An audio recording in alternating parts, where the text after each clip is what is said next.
नमस्ते भाइ बहिनीहरू। आज हामी कक्षा 7 एकाइ 7 अन्तर्गत दैनिक जीवनमा शक्ति इनर्जी इन डेली लाइफ भन्ने पाठ अध्ययन गर्न गइरहेका छौँ। तपाईहरूलाई आज म यो दैनिक जीवनमा शक्ति अन्तर्गत ऊर्जाका स्रोतको वर्गीकरण भनेको शक्तिको स्रोतहरूको बारेमा पढाउने छु।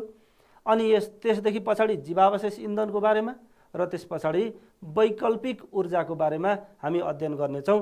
ल आउनुहोस् त भाइ बहिनीहरू, अब तपाईहरूलाई यो दैनिक जीवनमा शक्ति पढाउनुभन्दा अगाडि हामीले शक्ति भनेको के हो, यो कहाँबाट प्राप्त हुन्छ, अनि यहाँ यो हामीलाई के गर्नको लागि शक्ति चाहिन्छ भन्ने विषयमा अगाडि हामीले केही जानेका कुराहरूलाई अलिकति सम्झिने कोसिस गरौँ। ल हुन्छ, म तपाईहरूलाई केही कुरा देखाउँछु। यहाँनिर यहाँ हेर्नु त, यहाँ के गरेको देखिराख्नु भएको छ। यहाँ त सुरुमा यहाँनिर भारी बोकिराखेको देख्नुहुन्छ। यहाँनिर खेतबारीमा धानको काम गरिराखेको भएन। अर्को देख्नुहुन्छ यहाँनिर गोरु जोतिराखेको देख्नुहुन्छ, यहाँ कुदिराखेको देख्नुहुन्छ, यहाँ हामी पढिराखेको देख्नुहुन्छ, यहाँ लेखिराखेको देख्नुहुन्छ। हामीलाई पढ्नलाई पनि शक्ति चाहिन्छ, लेख्नलाई पनि शक्ति चाहिन्छ, कुनै पनि काम गर्नलाई पनि शक्ति चाहिन्छ, भारी बोक्नलाई, हिँड्नलाई, दौडिनलाई, हरेक काम गर्नका लागि शक्ति चाहिन्छ। त्यसो भए अब भन्नुहोस् त, यो शक्ति हामीलाई कहाँबाट प्राप्त हुन्छ? हामीले दैनिक जीवनमा हामीले धेरै कुराहरू अनुभव गरेका छौँ नि। यसरी अनुभव गर्दै जाँदाखेरि यस्ता कुराहरू, यहाँ हामीले देखिराखेका कुराहरूलाई कहाँबाट प्राप्त हुन्छ? हामीलाई यो भारी बोक्नको लागि आवश्यक पर्ने शक्ति अथवा ऊर्जा हामीलाई कहाँबाट प्राप्त हुन्छ? तपाईँलाई म एउटा कुरा, सानो कुरा देखाउँछु। ल यहाँनिर हेर्नु त, यो के हो? गुड, चामल है। अनि यो गेडागुडी, यहाँनिर विभिन्न प्रकारका गेडागुडीहरू मिस गरिएको छ। अनि यो के हो? यो अन्डा। अनि त्यसरी नै यहाँ मैले के देखाएको छु त, यहाँ केही ब्याट्रीहरू देखाएको छु, साना साना ब्याट्रीहरू देखाएको छु। अब यो मैले किन देखाएँ भाइ बहिनीहरू, थोरै अनुमान गर्नु त। यो विभिन्न काम गर्नको लागि हामीलाई प्राप्त हुने आवश्यक मात्रामा ऊर्जा अथवा शक्ति हामीले दैनिक रूपमा खाने कुराहरूमा भर पर्छ। जुन खानेकुराहरू भाइ बहिनीहरूलाई मैले योभन्दा अगाडिको एकछिन अगाडि मैले देखाइसकेको छु। अब यहाँदेखि पछाडि जो मैले के भने, हाम्रो दैनिक जीवनमा विभिन्न प्रकारका शक्तिहरू पनि पाइन्छन्। ती शक्तिका विभिन्न स्रोतहरू यहाँ हेर्नु न। यो के हो? दाउरा, दाउराबाट आगो बलिराखेको छ। यहाँबाट नै हामीले शक्ति पाइरहेका छौँ हैन। यहाँ ब्याट्री, अघि मैले ब्याट्री देखाएको थिएँ नि। हो, त्यो ब्याट्रीभित्र एक प्रकारको रसायनहरू पाउँछ। त्यहाँबाट हुने रासायनिक शक्तिबाट यहाँबाट विद्युत शक्ति हैन, बिजुलीको बल्ब हैन, त्यहाँबाट चाहिँ प्रकाश शक्ति बाहिर निस्किँदैछ हैन।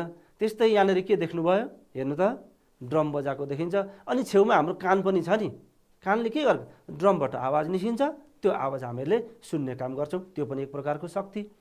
त्यस्तै यहाँनिर हामीले आइरन गर्दैछौँ, लुगामा आइरन गरिराखेको छौँ, यो पनि हामीलाई प्राप्त हुने शक्ति हैन। यहाँदेखि मिनरल ओइल, खनिज तेल भनेको छ नि, यो हाम्रो त्यो पृथ्वीभित्र रहेको खानीबाट निकालिएको कच्चा पदार्थहरू हैन, तेलहरू, यहीँबाट हामीले पेट्रोल, डिजेल, मट्टीतेलहरू यहाँबाट उत्पादन गर्छौँ। त्यस्तै यो हामीले खाना पकाउने एलपी ग्यास भयो, यो पनि एउटा प्राकृतिक शक्ति भयो, खनिज पदार्थबाट निकालिएको शक्ति हैन। यहाँ अर्को मैले सूर्यदेखि पछाडि सोलर प्यानल हैन, त्यो प्यानलबाट हाम्रो घरभित्र राखिएको ब्याट्री चार्ज हुन्छ।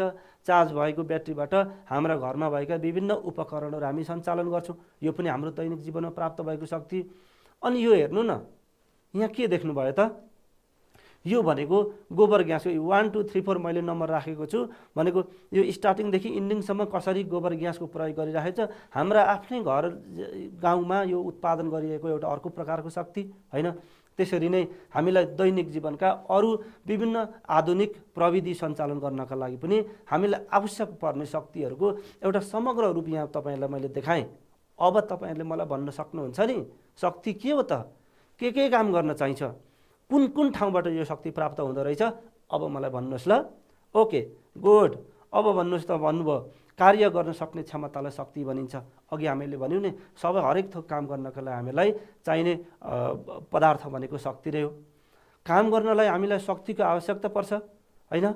हामीले दैनिक विभिन्न काम गर्नका लागि चाहिने शक्ति खानाबाट प्राप्त गर्छौँ। अघि मैले खानाको कुराहरू, केही खानाका आइटमहरू देखाएको छु नि हैन, त्यहीँबाट हामीले शक्ति प्राप्त गर्छौँ।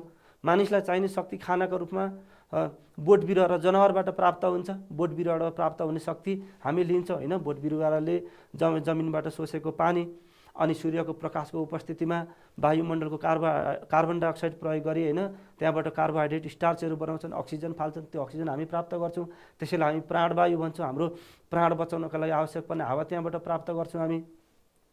गाडी, हवाईजहाज, कल कारखानामा रहेका मेसिन चलाउनका लागि आवश्यक पर्ने शक्ति डिजेल, पेट्रोल, मट्टितेल, कोइला वा विद्युत शक्ति आदिबाट प्राप्त हुन्छ।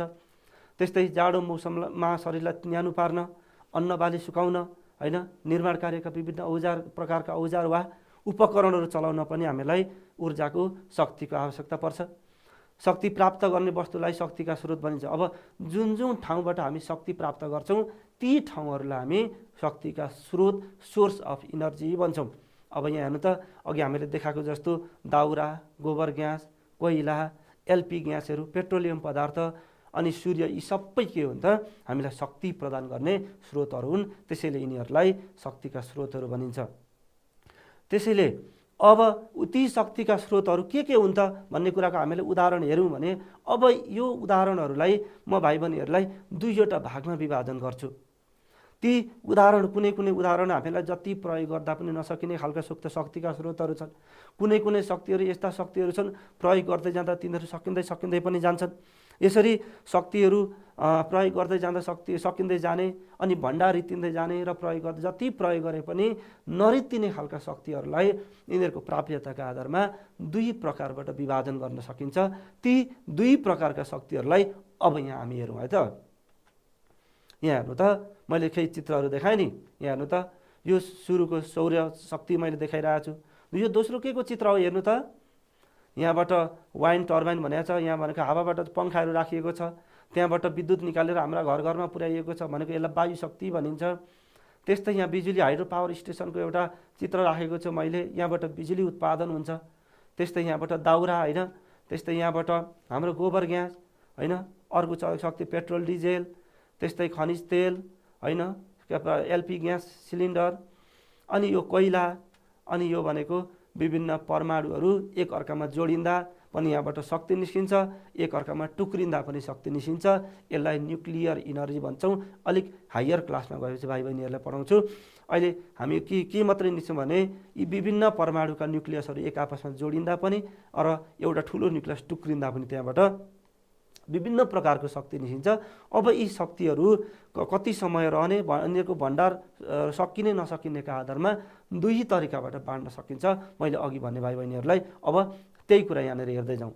ऊर्जाका स्रोतहरू मुख्य रूपमा दुई प्रकारका हुन्छन्। अघि मैले भनेको कुराहरूलाई अब यहाँ हेर्दै जाउँ है। एउटा ऊर्जा हो, एउटा पहिलो ऊर्जाको दुई प्रकारमध्ये पहिलो प्रकारको नाम हो नवीकरणीय ऊर्जा, रिन्युएबल इनर्जी भनिन्छ।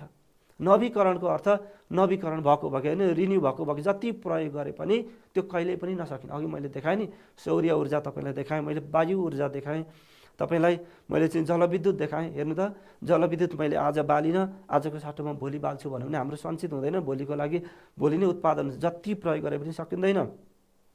सूर्यको किरण आज आएन भने भोलि घटेर जाने हो त होइन नि। हामी सधैँभरि जतिको तति बराबर मात्रामा प्राप्त भइरहन्छ, कहिल्यै पनि यो सकिएर जाँदैन हो। यस्ता ऊर्जाहरूलाई, यस्ता शक्तिहरूलाई हामी नवीकरणीय शक्ति भनिन्छ। कुरो बुझ्नुभयो? Okay, good. अब त्यसो भए यहाँ हेरौँ न, मैले अहिले भनेको कुरा मिल्यो कि मिलेन, तपाईँहरूले सोचेको कुरा मिल्यो कि मिलेन। हेर्नु त, एकपटक प्रयोग गरिसकेपछि प्रकृतिमा छिटो समयमा पुनः उत्पादन हुने ऊर्जाका स्रोतहरूलाई नवीकरणीय ऊर्जा भनिन्छ, रिन्युएबल सोर्स अफ इनर्जी भन्ने गरिन्छ। विद्युत, वायु ऊर्जा, सौर्य ऊर्जा होइन, दाउरा, बायोग्यास, गोबर ग्यास आदि नवीकरणीय ऊर्जाका स्रोतहरू हुन्, जुन अघि मैले चित्रमा पनि देखाएको थिएँ। यस्ता स्रोतबाट उत्पादित शक्तिहरू एकपटकको प्रयोग गरिसकेपछि पुनः प्रयोग गर्न सकिने भएकाले यस्ता शक्तिका स्रोतहरू कहिले पनि रित्तिँदैन। यिनीहरूको भण्डार कहिल्यै पनि सकिएर जाँदैन। अहिले मैले भनेको कुरा हो नि होइन, सूर्यको प्रकाश, सूर्यको ताप शक्ति कहिल्यै सकिँदैन। हामी जलविद्युत स्टेसनबाट आउने इनर्जी कहिले सकिएर जाँदैन।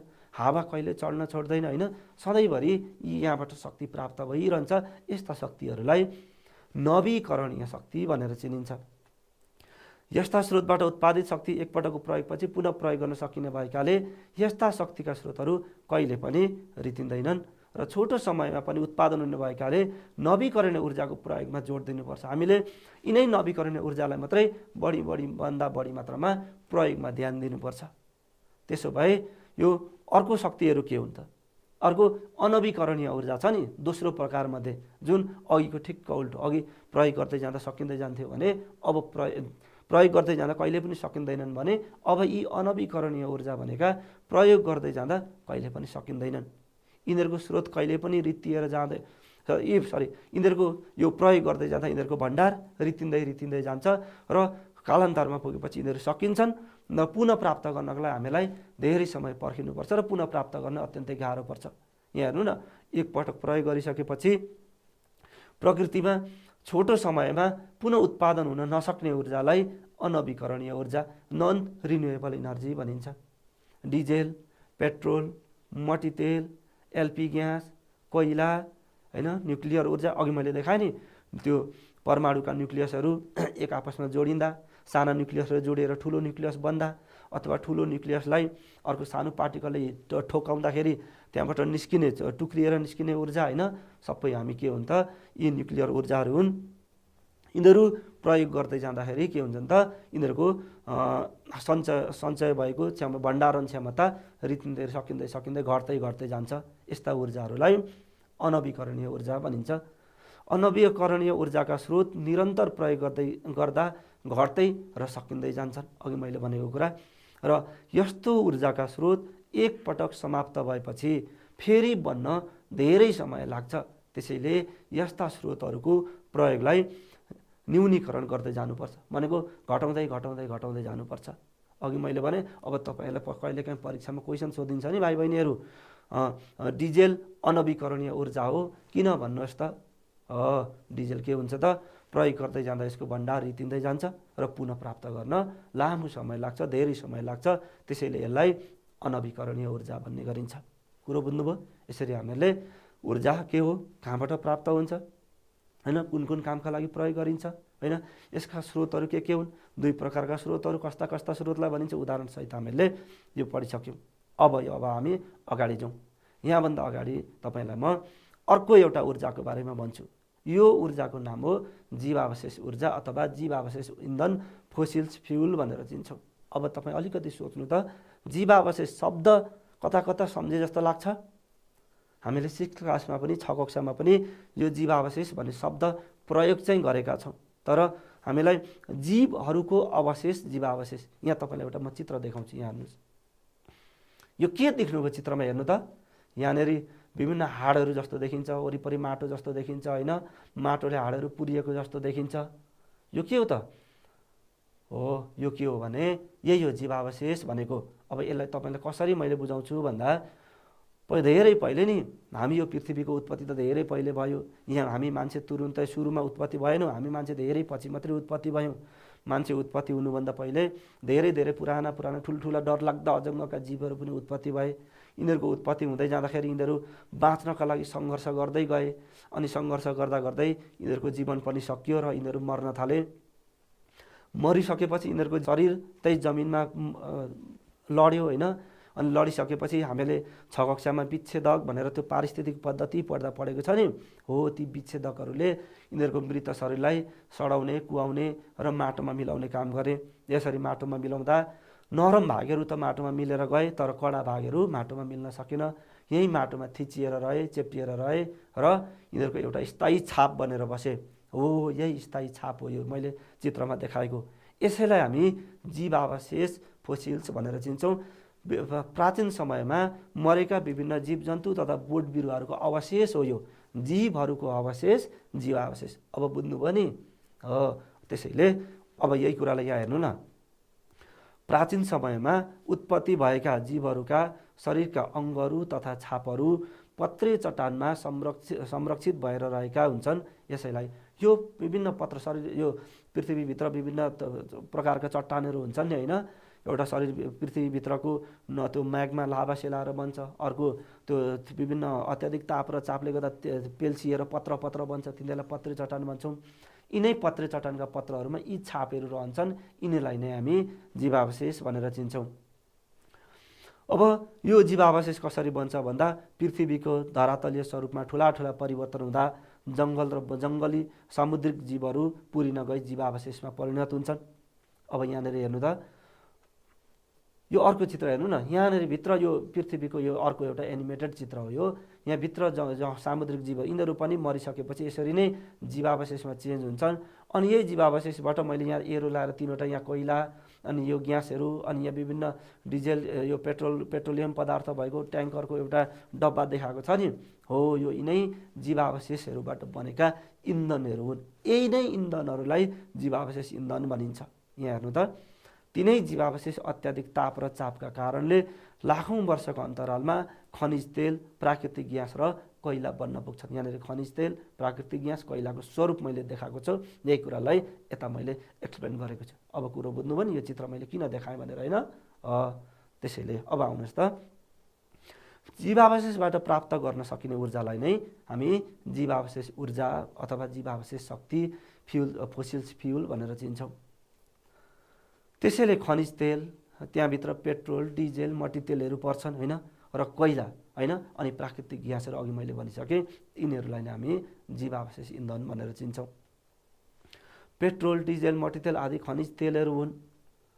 यी तेलहरू खास गरी मोटरसाइकल, ट्र्याक्टर, गाडी, पानीजहाज, हवाईजहाज आदिमा इन्धनको रूपमा हामी हाम्रा मोटरसाइकलमा पनि हामी पेट्रोल हाल्छौँ, होइन, विभिन्न मेसिनहरूमा हामी डिजेल हाल्छौँ, होइन, गाडी चलाउनको लागि।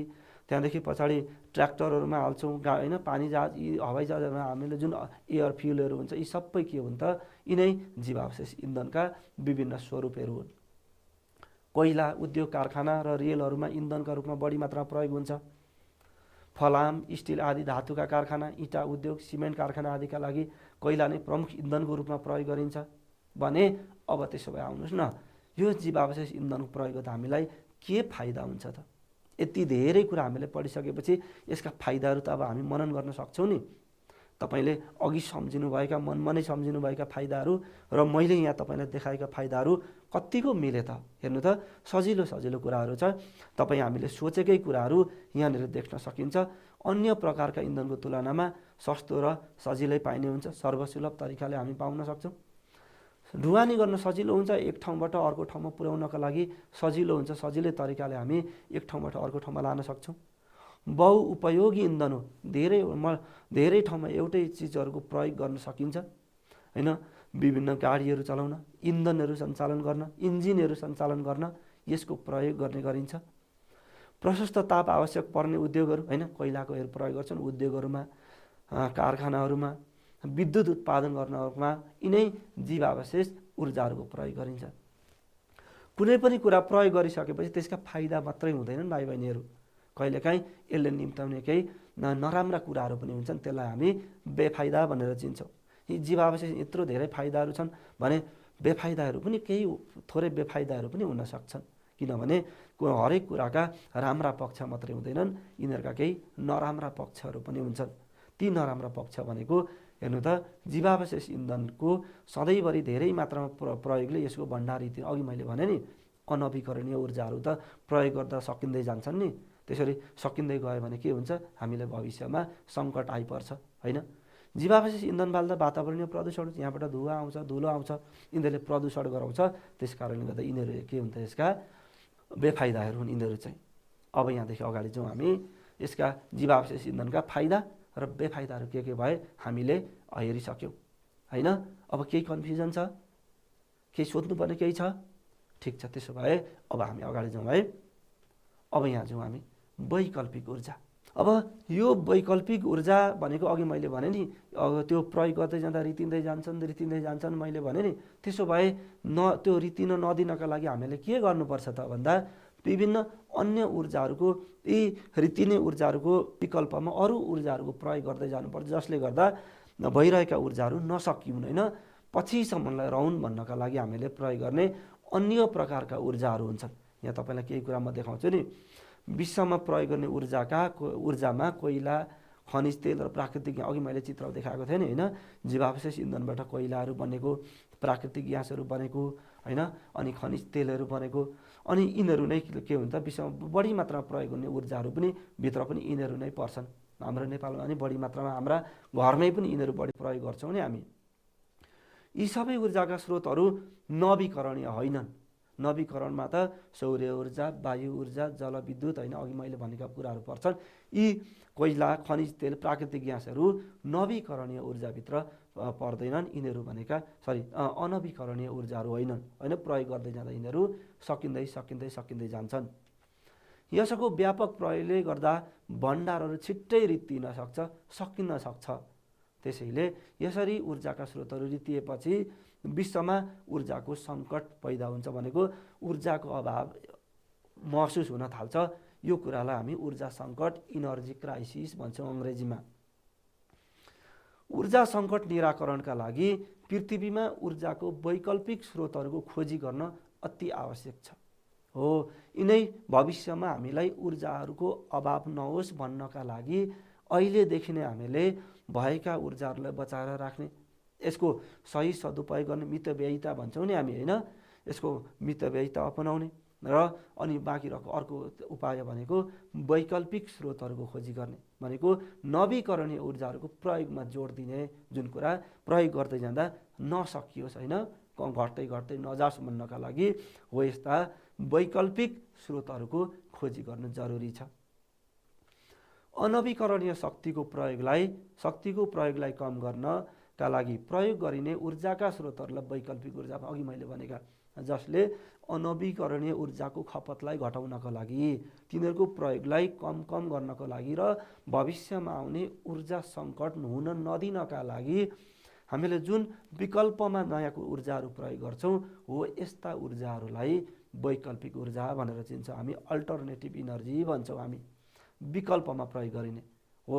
त्यसो भए यी विकल्पमा प्रयोग गर्ने ऊर्जाहरू के हुन् त? अघि मैले भनेको सोलर शक्ति होइन, सौर्य शक्ति, सूर्यबाट आउने शक्तिबाट हामीले त्यहाँबाट विद्युत उत्पादन गर्ने र हाम्रा घरका विद्युतीय सामग्रीहरू चलाउने, जलविद्युतको प्रयोग गर्ने। धेरैभन्दा धेरै हाम्रो नेपालमा त यो जलविद्युतको सम्भावना त अत्याधिक धेरै छ नि होइन। त्यसैले अर्को गोबर ग्यासको उत्पादन गर्ने, हाम्रै घरमा उत्पादन गर्न सकिन्छ, त्यहीबाट हामीलाई पेट्रोल, हाम्रो एलपी ग्यासको खपत कम हुन्छ। दाउराको प्रयोग गर्ने, दाउरा भनेको प्राकृतिक स्रोत हो होइन, प्राकृतिक स्रोतको सदुपयोग गर्न बचाउन सके लामो समयसम्म कहिले सिद्धिएर जाँदैन। आदि नेपालमा प्रयोग गरेका केही वैकल्पिक ऊर्जाहरू हुन्। नेपालको भौगोलिक बनावट, उपलब्धता भनेको त्यसको प्राप्यता, अकुरेन्सी भन्छौँ नि अङ्ग्रेजीमा होइन, त्यो प्राप्यताका आधारमा, उपलब्ध हुने ठाउँका आधारमा र परिस्थितिहरूलाई हेर्दा बायोमास, जलविद्युत, गोबर ग्यास आदि वैकल्पिक ऊर्जाका स्रोतका रूपमा प्रयोग गरिन्छ। गुड। बायोमास भनेको के हो भनेर सोध्दै हुनुहुन्छ मलाई। यो बायोमास भनेको, बायो भन्ने शब्दले जीव तत्त्वलाई जनाउँछ, भनेको कुहिने चिजहरू। यो हाम्रो गाउँघरमा हाम्रो परालहरू हुन्छ नि होइन, त्यो धानको पराल हुन्छ, गहुँको छवालीहरू हुन्छ, हो यस्ता पराल छवालीहरूलाई त्यो मेसिनले काटेर टुक्रा बनाएर कुनै पनि एउटा कन्टेनर भाँडोमा खाँदेर बनाएका साना टुक्राहरूलाई बायोमास भन्छौँ होइन। त्यो भुसहरूको अवशेष जस्तै हो, टुक्रा बनेको होइन, यसैलाई बायोमास भन्छौँ। यो पनि एउटा विकल्पको रूपमा प्रयोग गरिने ऊर्जा हो। त्यो प्रयोग गऱ्यो भने हाम्रो त्यहीँबाट चुलोमा हालेर खाना पकाउन सकिन्छ होइन, हाम्रो ग्यास प्रयोग गर्न पर्दैन। एलपी ग्यासको प्रयोग नगरिकन भए यताबाट पनि हामी खाना बनाउन ओर्न ऊर्जाको प्रयोग गर्न, यसका लागि प्रयोग गर्न सक्छौँ। त्यसो भए अब यो भविष्यमा आउने ऊर्जा सङ्कट हुन नदिनको लागि अथवा अनवीकरणीय स्रोतहरूलाई को प्रयोगलाई कम गर्नको लागि हामीले ऊर्जा बचत गर्न के गर्नुपर्छ त? हो, यसैलाई ऊर्जा बचत गर्ने उपाय वेज अफ सेभिङ इनर्जी भन्छ हामी, जसले हामीलाई ऊर्जा भइरहेको ऊर्जालाई पछिसम्मका लागि राख्नका लागि प्रयोग गर्छ हामीलाई होइन, पछिसम्मका लागि बचाउनका लागि हामीलाई सहयोग गर्छ, यसको भण्डारलाई जोगाएर राख्नका लागि सहयोग गर्छ।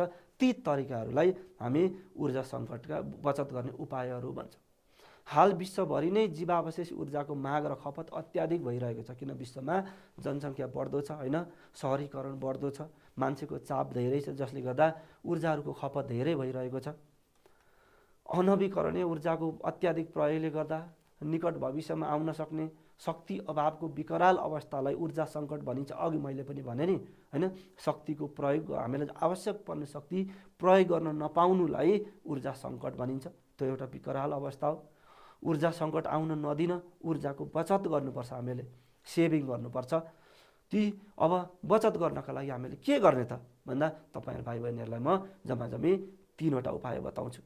ती 3वटा उपायहरू भनेको एउटा हो ऊर्जाको उपयोग मितव्ययी गरेर गर्ने, यसलाई खेर जान नदिने, जति प्रयोग गरिन्छ म्याक्सिमम मात्रामा प्रयोग गर्ने, त्यसलाई होइन सबै उपयोग हुने गरी मात्र प्रयोग गर्ने, त्यसका लागि हामीले अनावश्यक रूपमा त्यसको प्रयोग नगर्ने। वर्तमान ऊर्जाको संरक्षण गर्ने, अहिले हामीसँग जे उपलब्ध ऊर्जा छ नि हो त्यसलाई संरक्षण गर्ने, त्यसलाई जोगाएर राख्ने र वैकल्पिक स्रोतहरूको विकास गर्ने। अनवीकरणीय ऊर्जाको सट्टामा नवीकरणीय ऊर्जाहरूको प्रयोग गर्ने, दाउराको प्रयोग गर्ने, गोबर ग्यासको प्रयोग गर्ने, बायोमासहरूको प्रयोग गर्ने, सौर्य ऊर्जाहरूको प्रयोग गर्ने होइन, सौर्य शक्तिबाट विद्युत उत्पादन गर्ने, जलविद्युतको उत्पादन क्षमता बढाउने होइन, त्यस्ता खालका दीर्घकालीन लक्ष्यसहित सोचसहित हामीले यी उपायहरू अपनाउन सकियो भने वर्तमान ऊर्जाको संरक्षण पनि हुन्छ, ऊर्जाको मितव्ययी उपयोग पनि हुन्छ र वैकल्पिक स्रोतको उपयोग मार्फत अनवीकरणीय ऊर्जाहरूको खपत गर्छ र ऊर्जा सङ्कट हुनबाट हामी बच्छौँ। यसैले हामी ऊर्जा बचत गर्ने उपाय भनेर चिन्छौँ। अब यहाँ भाइ बहिनीहरूलाई म एउटा काम लगाउँछु। यो काम भनेको के हो भन्दा यहाँ तपाईँलाई मैले एउटा भनाइ दिन्छु, एउटा भनाइ राख्छु, त्यो भनाइसँग सम्बन्धित 2वटा तर्क लजिकहरू म राख्छु। ती लजिकहरू कुन ठिक छन् कुन बेठिक छन् अथवा माथिको स्टेटमेन्ट तलको रिजन फरक छ कि यो आधारमा अहिले हामीले अगाडि पढ्यौँ नि होइन, हामीले अगाडि पढेको कि हामीले नवीकरणीय ऊर्जा, अनवीकरणीय ऊर्जा, जीवावशेष ऊर्जा, यसको बचत गर्ने उपायहरू कसरी बन्छन्, किन बन्छन् होइन, यी कुराहरूको आधारमा यहाँ मैले एउटा यसलाई लजिकल रिजनिङ क्वेसन भन्छु। यो एउटा लजिकल रिजनिङ क्वेसन यहाँ राखेको छु। सर्वप्रथम तपाईँलाई म एउटा भनाइ राख्छु, यसलाई हामी कथन अथवा भनाइ भयो। एलपी ग्यास र गोबर ग्यास दुवै जीवावशेष इन्धन हुन्। यो एउटा भनाइ मात्रै हो है, दुईटै ग्यास भएको छ, एउटा एलपी ग्यास एउटा गोबर ग्यास होइन। एलपी ग्यास हामीले खाना पकाउन प्रयोग गर्ने, गोबर ग्यास पनि खानै पकाउन प्रयोग गर्ने। अब यो किन अहिले हामीले भनेका आधारमा तपाईँले छुट्याउनुपर्छ। पहिलो तर्क के छ भन्दा गोबर ग्यास जीवनको अवशेष भएकोले यसबाट उत्पन्न ग्यास पनि जीवावशेष इन्धन हो। गोबर ग्यास जीवनको अवशेष भएकाले यसबाट उत्पन्न हुने ग्यास पनि जीवावशेष इन्धन हो। अर्को तर्क छ एलपी ग्यास खनिज तेलको प्रशोधन गर्दा उत्पन्न हुने ग्यास हो। अब यहाँनिर तपाईँले हेर्नु है, त्यसो भए यो एलपी ग्यास खनिज तेलको प्रशोधन गर्दा उत्पन्न हुने ग्यास हो। खनिज तेल जीवावशेष इन्धन भएकाले एलपी ग्यास पनि जीवावशेष इन्धन हो। दुईटा तर्क है, फरक तर्क छन्। अलिक अगाडि भएको कुरा अलिकति यो सधैँ जस्तो तपाईँहरूलाई मैले ठिक बेठिक छुट्याउने, जोडा मिलाउने, खाल्ठाउँ भर्ने खालको क्वेसन राखेको छैन। आज अलिक फरक खालको क्वेसन तपाईँहरूलाई यहाँ मैले राखेको छु। अलिकति लजिकल रिजनिङ भनिन्छ यसलाई होइन।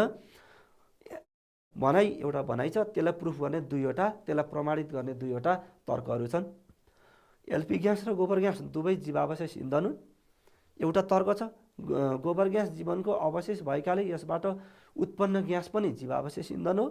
र अर्को तर्क छ एलपी ग्यास खनिज तेलको प्रशोधन गर्दा उत्पन्न हुने ग्यास हो।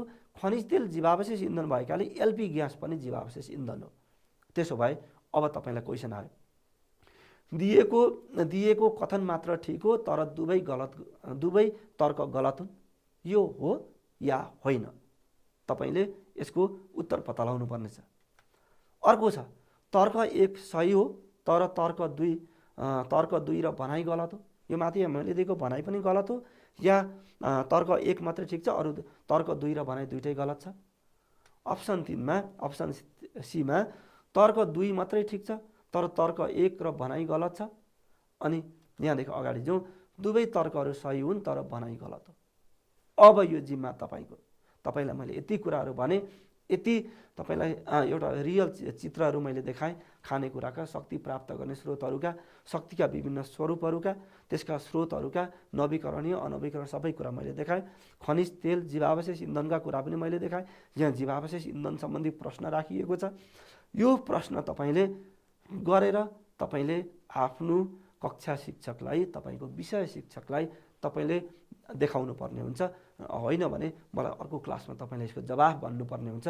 यो तपाईँलाई एउटा एक्टिभिटिज पनि भयो, एउटा क्रियाकलाप पनि भयो, यो तपाईँलाई दिएको मेरो होमवर्क पनि भयो र तपाईँलाई मैले गरेको मूल्याङ्कन पनि भयो। त्यसैले आउनुहोस् त भाइ बहिनीहरू, यो भनाइ तपाईँलाई म छोड्दै, यो क्रियाकलाप तपाईँलाई छोड्दै आज हामीले के पढायौँ त भन्ने विषयमा अलिकति छलफल गर्छु। आज हामीले अध्ययन गरेको विषयवस्तु ऊर्जा, यानि कि energy. What is energy, what are the source of energy, होइन? अनि कुन कुन ठाउँबाट शक्ति प्राप्त हुन्छ, यो शक्ति के हो, होइन? काम गर्ने क्षमता भनेर मैले जुन कुरा भनेको छु, होइन? यो कहाँबाट प्राप्त हुन्छ, यो हामीलाई किन चाहिन्छ, विभिन्न प्रकारका कामहरू गर्नका लागि। मैले देखाएँ नि, भारी बोक्न, इभन हामीलाई पढ्नका लागि पनि, सँगै बसेर यो क्लास लेख्नका लागि पनि, क्लास सुन्नका लागि पनि तपाईँलाई शक्ति चाहिन्छ, होइन? त्यसैले त्यसो भए यसरी प्राप्त हुने शक्ति हामीलाई कुन कुन ठाउँबाट प्राप्त हुन्छ, यो शक्तिको स्रोतको कुरा भयो, होइन? शक्ति प्राप्त गर्ने ठाउँहरूलाई शक्तिका स्रोत भनिन्छ। विभिन्न खनिज पदार्थबाट शक्ति पाइन्छ, हामीले खाएका खानेकुराबाट शक्ति पाइन्छ, होइन? त्यो प्राकृतिक ग्यासहरू, डिजेल इन्धन, होइन? पेट्रोल, हवाई इन्धनहरू, एलपी ग्यासहरू, होइन? अनि यी सबै कुराहरू, सौर्य शक्ति, जलविद्युत, होइन? वायु शक्ति, अनि बायोमास, अर्को बायोग्यास, दाउरा, कोइला, सबै के हुन् त शक्तिकै स्रोतहरू हुन्। त्यसपछि हामीले वैकल्पिक ऊर्जा गऱ्यौँ। वैकल्पिक ऊर्जा भनेको ऊर्जाको सङ्कट हुन नदिनका लागि हामीले विकल्पमा प्रयोग गरिने ऊर्जाहरू हुन् वैकल्पिक ऊर्जा, होइन? अब यी वैकल्पिक ऊर्जादेखि पछाडि ऊर्जा सङ्कटको बारेमा हामीले पढ्यौँ। ऊर्जा सङ्कट भनेको के हो त? अनवीकरणीय ऊर्जाहरूको प्रयोग गर्दै जाँदाखेरि भविष्यमा यिनीहरूको भण्डार सकिएर रितिएर ऊर्जाको अभाव हुने एउटा विकराल अवस्था छ। एउटा अभावले सिर्जना भएको स्थितिलाई हामी ऊर्जा सङ्कट भन्छौँ। र यो ऊर्जा सङ्कटलाई हामीले हुन दिनुहुन्छ त? ठिक हुँदैन। यो ऊर्जा सङ्कट भनेको नराम्रो अवस्था हो, यो हामीहरूका लागि फाइदा छैन। त्यसैले ऊर्जा सङ्कट हुन नदिनका लागि हामीले के गर्नुपर्छ?